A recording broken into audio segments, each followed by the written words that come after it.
Hannah, you're getting married, right? I haven't received the wedding invitation yet. Why is that? Huh? How do you even know about that? How do I know? Well? That old man spilled the beans, didn't he? I specifically told him not to say anything. Hey, don't talk about Grandpa like that.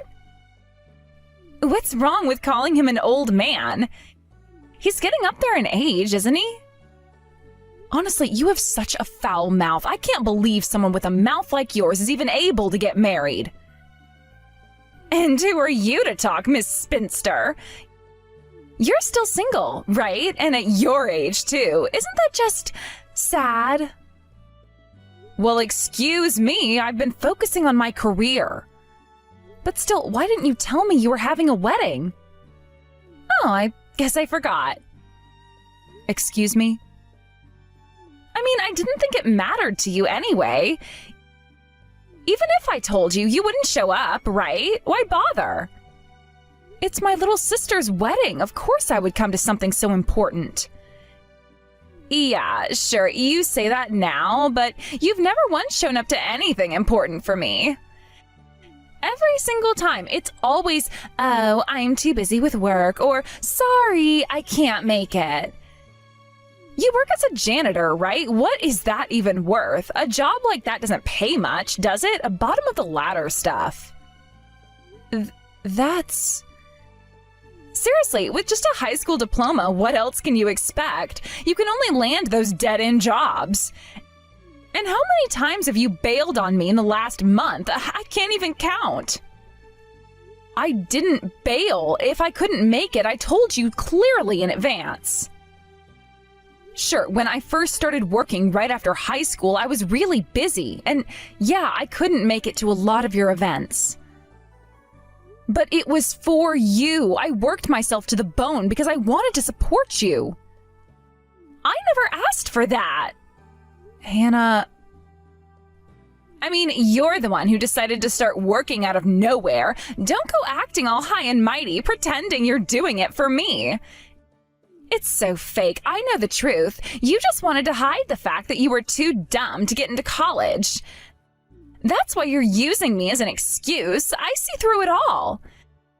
It's pathetic, really. People like you who couldn't make it to college are always taking advantage of others. It's disgusting.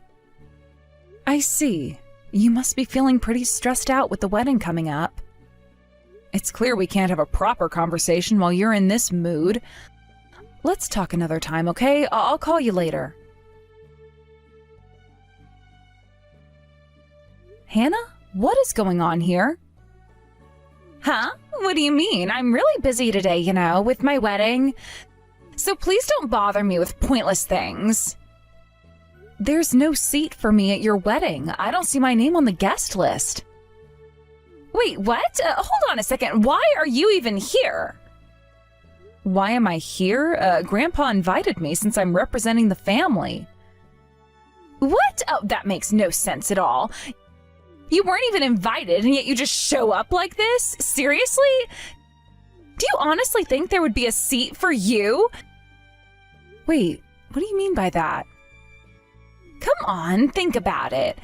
Did you seriously expect that there would be a place for you at my wedding? I mean, you're basically just a garbage picker. Isn't that what you do for a living? Clean up other people's trash? You're no better than a beggar. And guess what? There's no seat for beggars here. Hannah, don't joke like that. Why are you being so cruel? How could you say something like this to me, your own sister? Cruel? Me? I'm not being cruel. What's cruel is you showing up here reeking like garbage and ruining my special day. Honestly, you're a walking nuisance. Do you even realize how embarrassing it is for you to be here? You're like a walking pile of trash. You should be out by the incinerator, not here with my guests. And seriously, even if you took a shower, I bet the smell is still stuck to you, huh? Hannah, I worked so hard for you to support you all these years. Is this really what you think of me? Support me? Don't make me laugh. I never asked you to drop out of college to become a janitor for my sake. That's your own sad little life choice. And guess what? There's no room for someone like you at my wedding. You're better off standing in the hallway or maybe watching from outside the window. Enough. I am leaving. Oh, what a shame. Sienna, you haven't shown up at the family room. Is something wrong? Grandpa, I'm sorry. I'm actually about to leave. Leave? There's only an hour left until the ceremony. What happened? Well... So, Hannah said all those terrible things to you? Honestly, knowing her, I'm not even surprised. What? What are you saying? You see, Sienna, you worked yourself to the bone to provide for Hannah, right? Thanks to your hard work, both of you were able to stay with us instead of ending up in the system. But as a result, you moved into company housing to earn money and didn't get to see Hannah much, did you? That's true, but it's not like I had any other choice. With just your pensions, there was no way you could afford to raise 2 kids. If I didn't work, both Hannah and I would have ended up in a foster home. I couldn't let that happen. Yes, I understand. We were barely getting by on our own financially. You going to work right after high school is what kept us afloat. But Hannah was still in middle school then, you know. It was a rough time for her emotionally. She acted out a lot more than you realize. What? She did? We didn't tell you because we didn't want to burden you when you had just started working. You'd already been through so much, losing your parents so suddenly, and we thought Hannah would eventually settle down. My wife and I tried to watch over her as best we could. I didn't know. But it seems Hannah never really changed her attitude. She could never accept or understand the sacrifices you made working in cleaning. She just saw it as something shameful. She kept saying, Sienna's a garbage collector and now people look down on me because of it. She grew to resent you for it. I'm sorry, Sienna. We should have been firmer with her, but we were naive. We believed she'd grow out of it, but that was a mistake. Don't say that. If it hadn't been for you and Grandma, I wouldn't have been able to go to work in the first place. The only reason I made it through those tough times is because you were there for me. You helped me out so much whenever I was overwhelmed at work or when I was facing challenges I didn't think I could handle. You always encouraged me. So please don't say it was your fault. Sienna. Besides, Hannah had plenty of time to change her views. At first, of course, after losing our parents and suddenly living with you and Grandma, I understood why she acted out. She was in pain, we all were. But to carry that same bitterness and prejudice into adulthood, that's her responsibility now. She chose not to grow. Hannah, I love her because she's my granddaughter, but after this, I can't see her as family anymore. We failed her, not stopping her from becoming so cruel. If we don't act now, things will only get worse. I can't allow her to cause more harm, not like this. You don't have to do that, Grandpa. That's my job. Huh? It was my fault that Hannah spiraled out of control. I avoided talking to her. I didn't try to work things out. I thought that just providing money was enough. I should have tried harder to connect with her, and because I didn't, this is what happened. I'm the reason she's turned out this way, and now it's my responsibility to fix it. As her sister, this is the least I can do to make up for my failures. But Sienna, how are you gonna handle it? Hannah is so far gone. She doesn't respect you or what you've done for her. She won't listen. I don't know yet, but I'll find a way. She might hate me, she might never change. But I can't just let her keep going down this path without at least trying to reach her one last time. I have to. I owe it to her and to myself. You've always been so strong, Sienna, but remember, you don't have to do this alone. If Hannah won't change, we'll still be here to support you, no matter what happens. Thank you, Grandpa. I know this won't be easy, but I can't just walk away, not without trying to make things right. Well, whatever you decide, we'll stand by you. But promise me, Sienna, don't let her hurt you again. You've already sacrificed so much, you deserve better. I promise, Grandpa, and thank you for always being there. Now I'd better go talk to her before the ceremony starts. Wish me luck. I'm going to need it. Good luck, Sienna. Whatever happens, we're proud of you. Thanks. I'll let you know how it goes. Pick up the phone and get back to the ceremony now. Do you have any idea what a mess you've caused by not being here? Ugh. Why is it that you, a worthless, bottom-feeding piece of trash, always has to ruin everything for me? I swear I wish I could throw your entire existence into a garbage incinerator. Wow, that's quite the way to talk, Hannah. You're telling me to come back, but I've already left, so I'm not coming back. You selfish brat! Because you walked out on your own, the whole ceremony has been interrupted. Do you realize the groom's side is questioning why you're not here, and now I have to deal with that? You must have done something. That's why Grandpa had to butt in and say things he shouldn't have. I bet this was all you're doing from the start. You're the worst. I haven't done anything. I left because, well, isn't that exactly what you wanted? Then get back here right now. Everything will settle down if you just show up, so stop being such a selfish brat and get back here. Do you really want me to come back? What? Are you so dumb now you can't even understand basic English?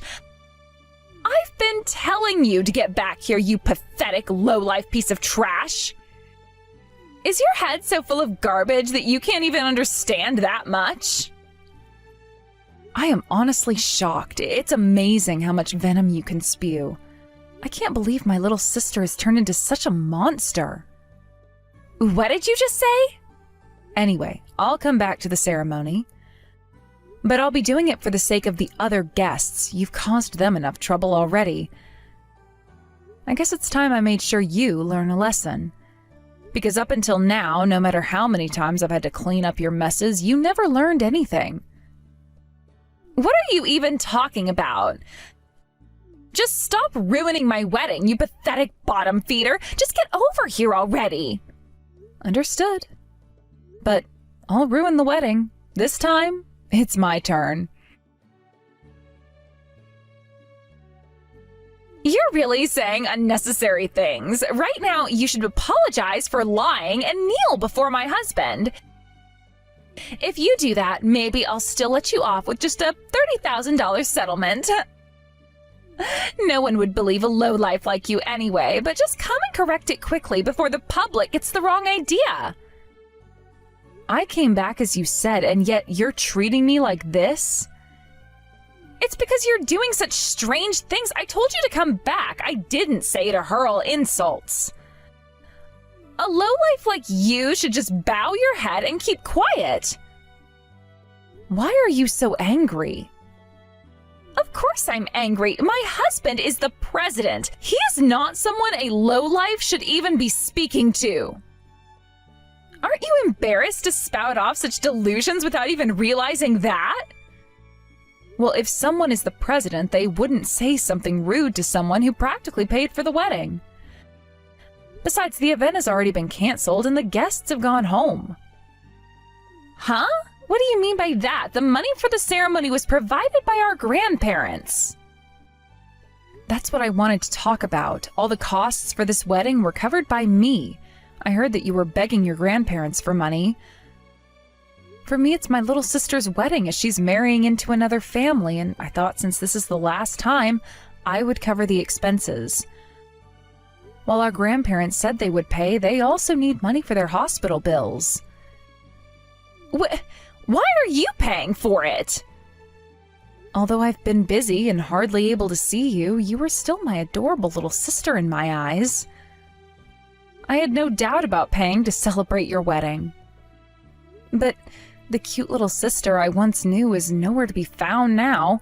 You wouldn't want money from a lowlife, would you? Huh? I don't want to make you feel bad, but I am going to ask for all the money spent on the wedding back. What? Why would it end up like that? I'm not going to pay anything to a lowlife. And more importantly, just correct it already. He's furious and talking about divorce. This is all your fault. I could have married a president and hit the jackpot. Don't ruin my life. You've really got some nerve acting like this. The moment I walked into this situation, I could see how chaotic it was. This isn't just about you. It affects everyone involved, especially since your husband is a respected person in the community. You can't just drag people down like this. You think I care about your opinion? Who do you think you are? You think your little moral lesson is going to work on me? Just fix this. I can't let my husband walk out on me over your nonsense. You are missing the point completely. It's not just my responsibility to fix it. You need to take accountability for your actions. You're the one who created this mess, not me. If you want respect, maybe you should consider how you treat others first. Respect from you? What a joke. You think I'm going to take advice from someone like you? This is all about preserving my image. You should be grateful I even let you into my life. Grateful? For what? Allowing me to be a part of your life while you treat me like garbage? I'm tired of being your scapegoat. I won't stand for it any longer. If you think you can just walk all over me and get away with it, you've got another thing coming. Oh, spare me the drama. You're just a lowly cleaning worker trying to act tough. If you really cared about me, you'd want what's best for me, not create these ridiculous demands and act all high and mighty. It's not about acting tough. It's about standing my ground. And frankly, if you cared at all about your family, you wouldn't be so dismissive of my feelings in our past. I've sacrificed a lot for you and the family, and this is how you repay me? You've sacrificed nothing. You only put yourself first. If you truly cared, you would have tried to be a better sister instead of acting like you're above everyone else. I have every right to protect my life and my happiness. And if you can't respect that, then I don't need you in my life at all. You're unbelievable. Just when I thought you might have a shred of decency left, you go and say something like that. You're going to ruin everything. No, you are. This is on you. If you want to salvage your wedding and your relationship, you better think long and hard about your actions and how they affect everyone around you. I am no longer your punching bag. Are you kidding me? This scam artist, why do I have to pay $150,000? And I just got a call from my lawyer. What did you do? What do you mean, what did I do? I'm just settling the debts I covered for you all this time. Huh? This makes no sense. I didn't borrow any money. Stop with your nonsense. I'll sue you for fraud. This is a serious crime. You, the pathetic bottom feeder, have finally turned into a criminal. With that brain of yours, you should just stay quietly in prison. You see, the total amount includes your tuition fees from the university you attend, your allowance, and the average of your living expenses so far. I have the detailed statement ready to send to you if you don't believe me. What? You went to college without any scholarships. All the payments you've received until now were from me. No way. There's no way you could have covered all that. You really think a bottom feeder like me could pull that off? Look at you, laughing, thinking I'm a criminal. You truly believe I could lie so obviously and still get away with it? Well, I'm the president of my company, you know. What? While you were blissfully living at Grandpa's house, I was out there working without any free time for myself. You used to say it's because you graduated high school that you're stuck as a cleaner. Those words weren't wrong. The truth is, the only company that would hire me was a cleaning company.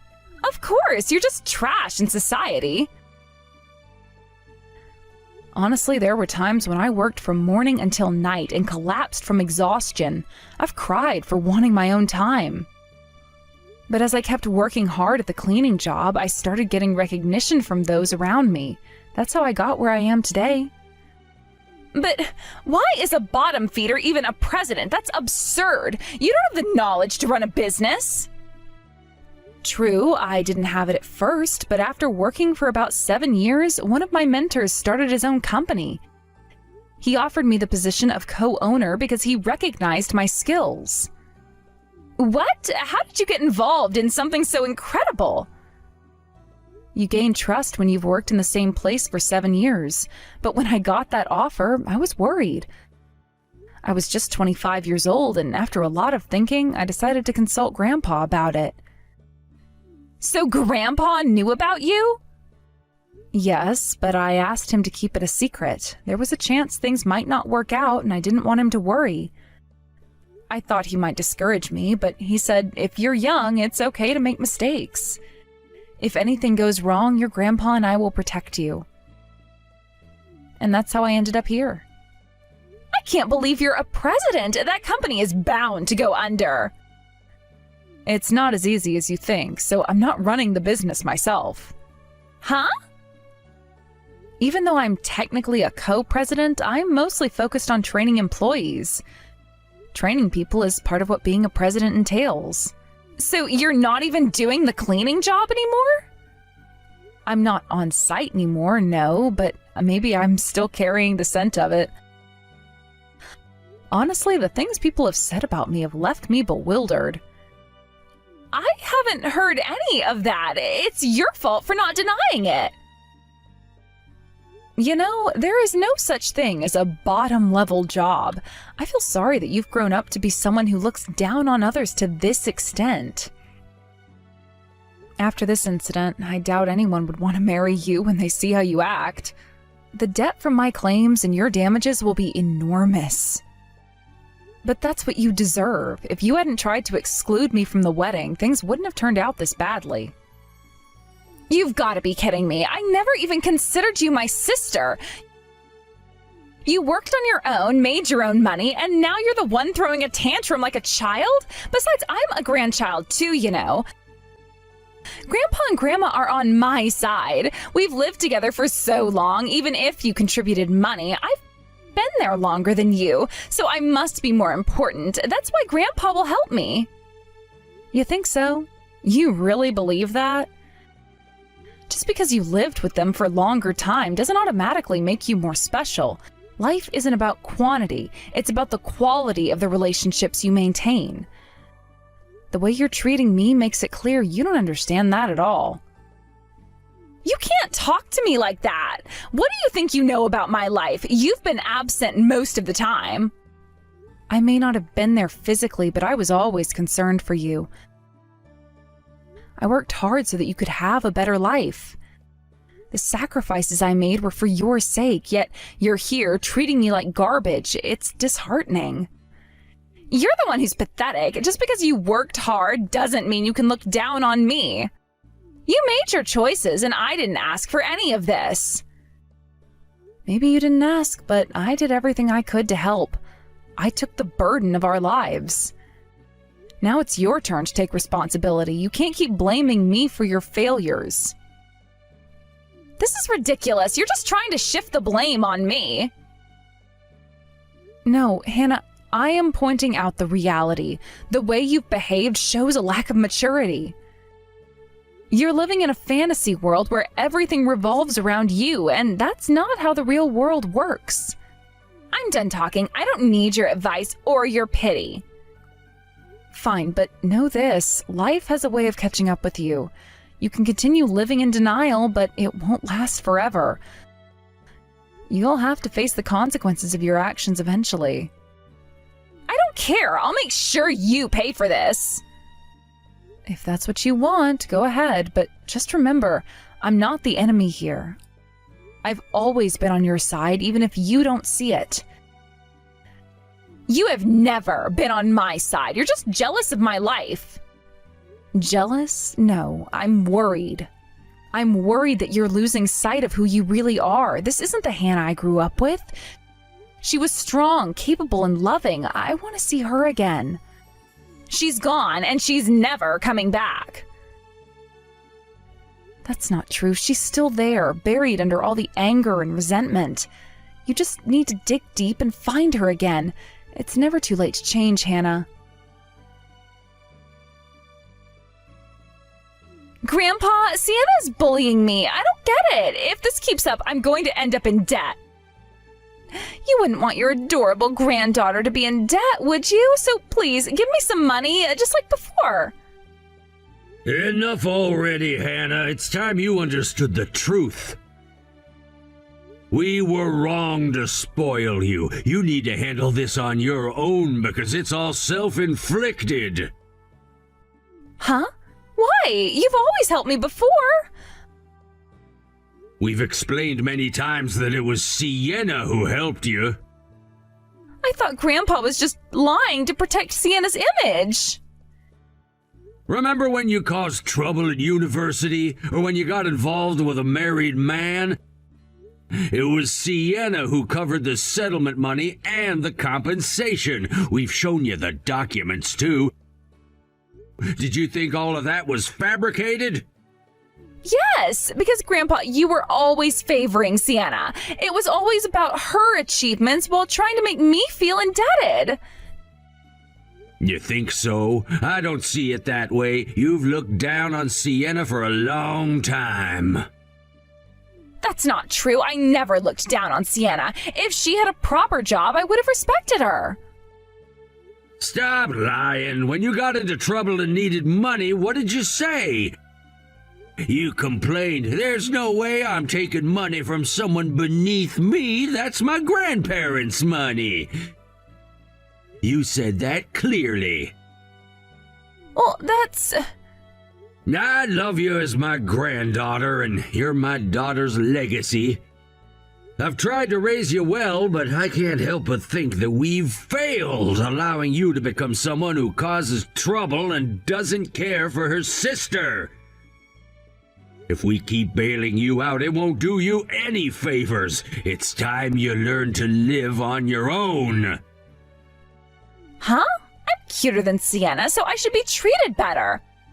I'm a way better person than someone who rummages through garbage. What are you saying? You've never done a proper cleaning job in your life. Eek!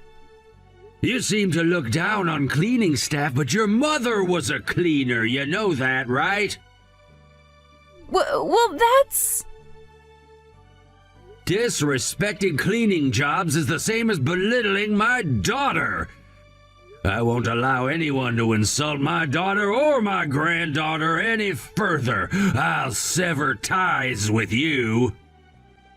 You can't do that. What will happen to me? You need me around, right? About that, Sienna has suggested we live together. We'll move to Sienna's house. We're gonna sell this place and we'll take all that's in our names. You, who've been so dependent on others, will end up with nothing. Why won't you help me? I'm your cute granddaughter.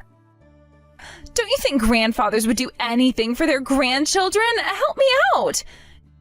If you can't understand after all this, it's too late. I know you were after what we would leave behind. I've heard you say you wished we would just disappear. Well, I'll do what you wished. It's time for you to face the consequences of your actions. No, not Dad. What would I do without you and Grandma? How will I survive? I've never cooked or done laundry.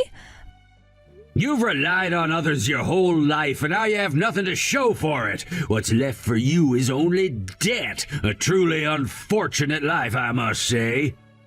But Grandpa, I can't live like this. You're supposed to be my family. You can't just abandon me.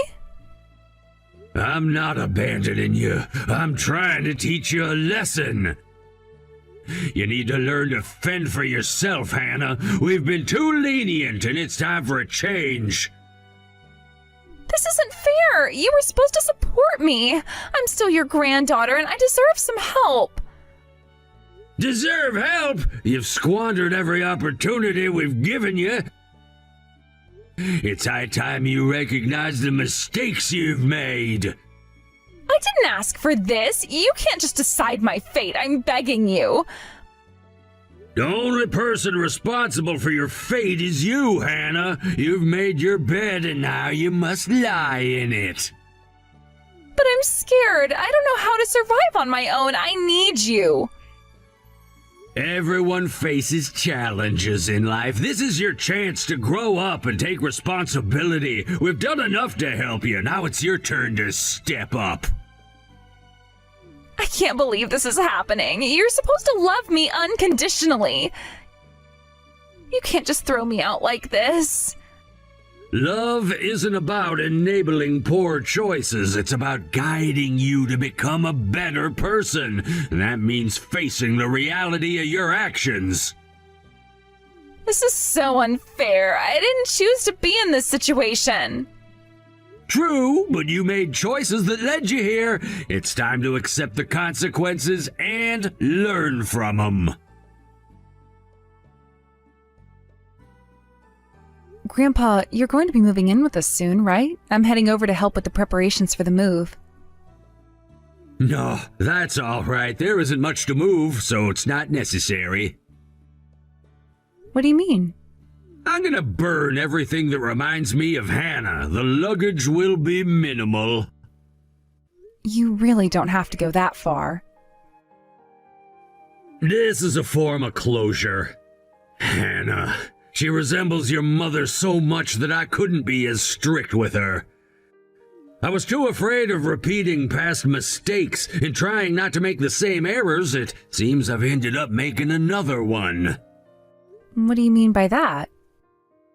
You might not know this, but your mother and I didn't always get along very well. Wait, what? In the past, I was too harsh on your mother. Because of that, there were some rifts in our family.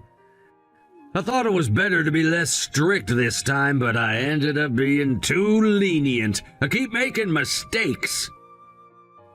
That's not true, Grandpa. My mother did not resent you. She told me that while you were a strict person, it was because of you that she became such a decent person. She always said to turn to you whenever I needed help. You might be tough on yourself, but it's clear that you speak from a place of concern for those you care about. Thank you, Sienna. Those words really comfort me. The thanks should be coming from me. I haven't been able to do anything granddaughter-like until now. From now on, let's make some good memories together, not just for my parents, but for my grandparents, too. Hannah was forced to go through a divorce, which was a painful experience for both of us. As a result of the divorce, the financial implications became overwhelming. Because of the claims I made and the alimony I demanded, Hannah's debts ballooned to over $200,000. This enormous financial burden completely changed her life and the way she approached her daily activities. She found herself in a situation that seemed hopeless, struggling under the weight of such a huge financial obligation. Despite her efforts to work late-night jobs to make ends meet, it became apparent that she could not pay off the debt. She worked tirelessly, pounding her energy into multiple jobs, hoping to chip away at her growing bills. However, no matter how hard she worked, the amount she owed loomed over her like a dark cloud, making it nearly impossible for her to escape from its grasp. The stress of the situation only compounded her difficulties, and she felt trapped in a cycle of despair. Hannah also faced social stigma in her pursuit of employment. When she engaged in night work, she was often met with harsh judgments from others. Comments like, "How could you stoop to such lowly jobs?" were not uncommon, and these words stung deeply. Such criticism affected her confidence significantly, making it even more challenging for her to continue working in those jobs. It's one thing to be struggling financially, but to also face scorn and judgment from others made her feel even more isolated and alone. As time went on, her emotional state deteriorated. The sense of failure and hopelessness seemed to take a hold of her, and she became unable to work properly at night. It was already a difficult environment for her, but the emotional toll of her situation rendered her nearly paralyzed. It's heartbreaking to think that she had to endure such struggles. Now it feels like I have no idea where she is or what she's doing. The lack of communication has left me concerned about her well-being, and I often find myself thinking about her and wondering if she's okay. On the other hand, I've found some stability in my life during this tumultuous time. I'm living peacefully with my grandparents, who have been a source of comfort and support for me. Their presence in my life has been a blessing, and I often find solace in the warmth of their love and understanding. Living with them has given me a sense of belonging and security that I desperately needed after everything that happened with Hannah. While I continue to work as I always have, my job feels different now. It's still demanding, but it doesn't feel as burdensome when I come home to the welcoming embrace of my grandparents. Their joy in seeing me each day is incredibly heartwarming. I often reflect on how much they mean to me. They offer me advice and wisdom that I cherish deeply, and their experience in life helps ground me. I can share my thoughts and feelings with them, and they listen without judgment, offering comfort and guidance.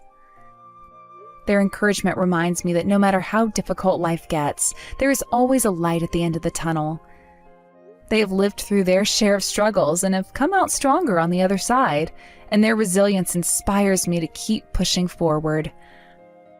I have learned to appreciate the little moments, like sharing meals together, having conversations about our day, or simply sitting in the living room while watching our favorite shows. These simple activities have become precious to me and are a reminder of the love and support I have in my life. Even though I worry about Hannah and hope she finds her way out of her troubles, I also understand that I need to focus on my own life. It's a delicate balance of concern for her while also cherishing the peace I found in my own life. I know that I cannot let her situation weigh me down completely, as I need to be present for my grandparents and for myself. In a moment of reflection, I sometimes think back to the times we spent together. There were joyful days filled with laughter and shared dreams, and then there were moments of tension that led us down the path to our separation. Those memories are bittersweet to recall, but I know they shaped who I am today. I've learned valuable lessons about love, responsibility, and the complexities of relationships through my time with Hannah. While Hannah battles her demons and the overwhelming pressure of her debt, I am grateful for the stability I have. I remind myself that every person's journey is different, and sometimes life takes unexpected turns that can lead us to unforeseen outcomes. I hope that Hannah eventually finds a way to rebuild her life, free from the chains of her past mistakes. I want her to find the strength to move forward, as I have, and to rediscover hope for the future. In the meantime, I will continue to hold my grandparents close, valuing the time I have with them. Life is fleeting, and I want to make the most of it by cherishing these moments of peace and love. I know they're getting older, and I want to ensure they feel supported and appreciated in their twilight years. Their love has been a guiding force in my life, and I want to give back to them in every way I can. As I navigate through my own journey, I strive to balance my past experiences with hope for the future.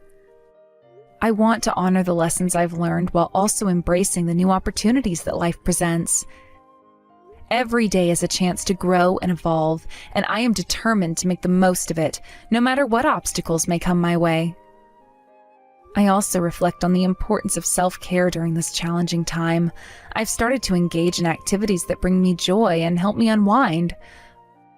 Whether it's reading a good book, going for long walks, or practicing mindfulness, I find these moments refreshing and necessary for my mental well-being. It's easy to get caught up in worries about the future or concerns about others, but I've learned that I need to take care of myself first. By focusing on my well-being, I'm better equipped to support those I care about, including my grandparents and Hannah, if she ever reaches out to me again. I want to be in a position to help, rather than feeling drained and overwhelmed by my own struggles. I believe that by prioritizing my health and happiness, I can create a more positive environment for those around me. In conclusion, while Hannah's situation weighs heavily on my heart, I must continue to cherish the stability I've found in my life with my grandparents. They've been my rock, and their unwavering love reminds me of the importance of family and support during challenging times. I wish nothing but the best for Hannah, hoping she finds the strength to overcome her hardships. As I move forward, I carry with me the lessons from my past, the love of my grandparents, and the hope that tomorrow will bring brighter days.